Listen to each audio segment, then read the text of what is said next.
A few days ago, a fellow creator by the name of Caleb is Salty made a video called Minecraft Kids Content is Absolutely Terrifying. And I gotta tell you, it actually really is. He basically goes on to discuss how there are certain Minecraft videos on YouTube that are made specifically for children. But he's not talking about the ones that are actually, helpful, educational, entertaining, and appropriate for kids.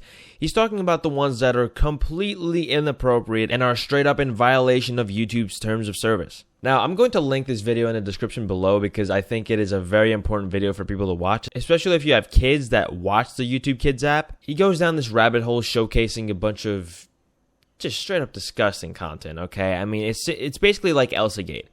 This is basically a repeat of Elsagate. And for those of you who don't know, Elsagate was basically when YouTube had a similar issue where there were a bunch of videos made with, characters like Elsa, Spider-Man, and a bunch of others that were just straight up doing inappropriate things in the thumbnails. These videos are slipping through the cracks once again. And at this point, it's past slipping. The hole is so massive that I could fit Peter Griffin's fat ass through it. And normally, I don't get heated about stuff like this. I think that if you're on the internet, you're going to get exposed to certain things that you probably shouldn't be exposed to, especially if you're on YouTube or any video sharing site, right?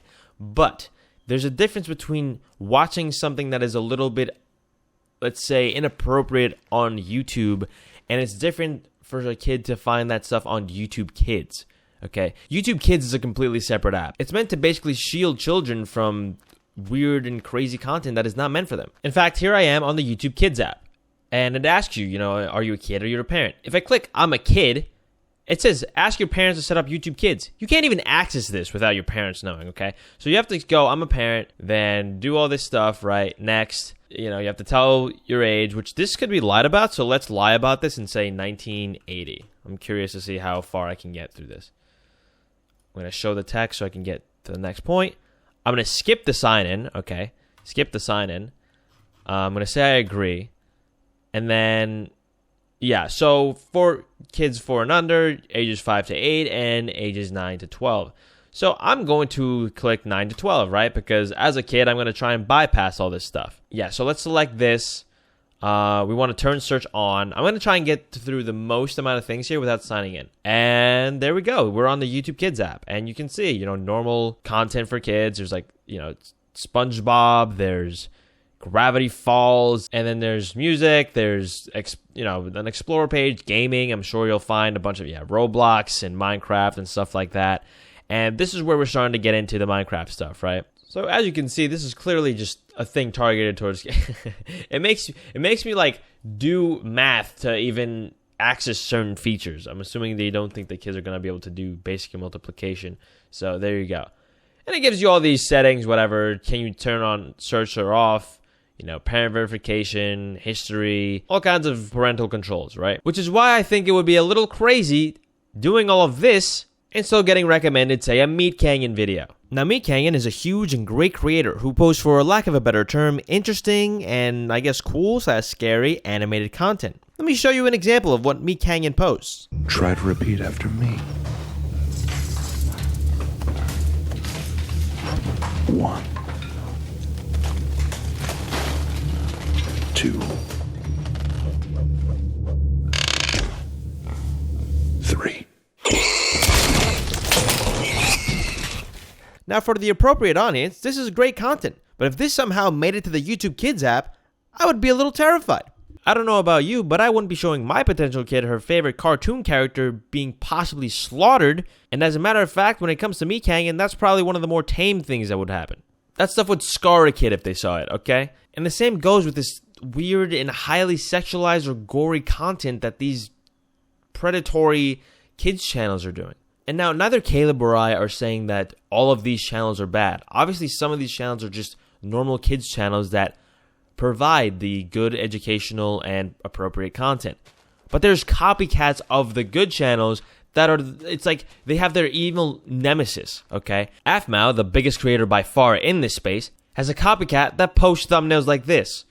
Now, I'm probably going to get demonetized for even showing you this, or if I decide to show you this, but what am I looking at, bro? Like, this is what's going on right now. This is what's getting past the YouTube Kids algorithm.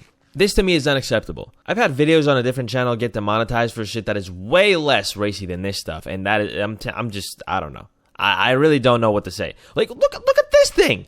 Look at this thumbnail right now. I don't know about you guys, but if I was Aphmau, I would be fucking striking down this entire channel. Like, this shit is ridiculous. Maybe she's tried. I don't actually know. But that is just foul, bro. That is just actually foul. Caleb also goes on to say that he thinks YouTube is letting this stuff fall through the cracks purposely.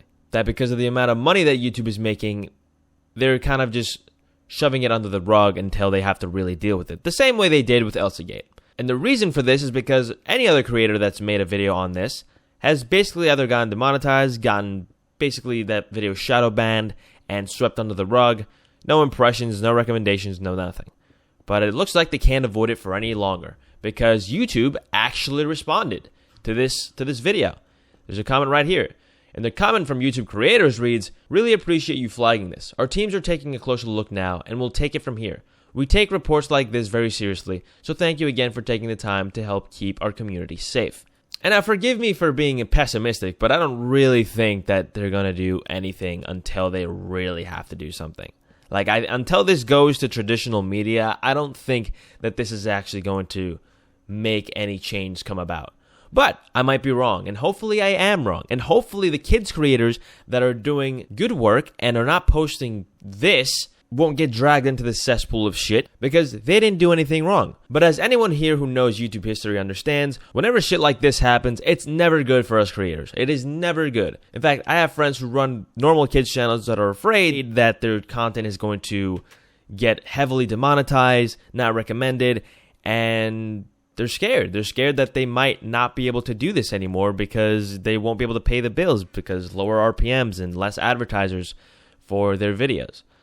So I'm hoping that that doesn't happen for everybody, and I hope that only those who are actually responsible for this crap are going to face consequences. I don't know, man. This one bothers me because I remember being a kid, right? I remember being a kid on YouTube. Now, when I was a kid, it was the early 2010s, right? The things I was watching on YouTube in the early 2010s was, Lego Machinima's Minecraft videos from, like, Team Crafted and whoever the hell else was at the time, and those videos were never anything like this, right?